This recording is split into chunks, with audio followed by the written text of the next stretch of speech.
Hey YouTube, it's your boy Mercy, and today was definitely a good day because today, December 17th, 2020, I, being an average Joe, just like the majority of you guys who are watching this video and don't own a checkout bot, secured a PlayStation 5 from Walmart, aka Botmart.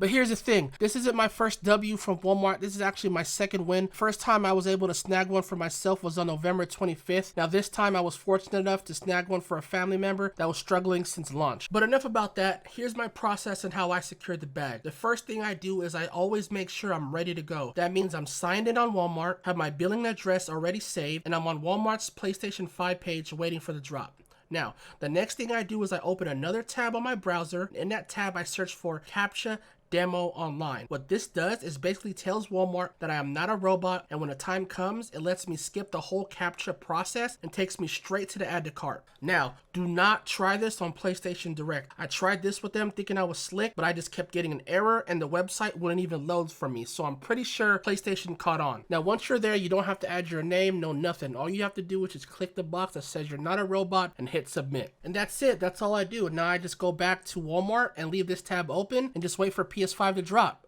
Well, that wraps it up for this video. Please leave a like, comment, and subscribe if you haven't already. I'm trying to get 100 subs before this year ends, so please help me out. As always, my name is Mercy, and good luck.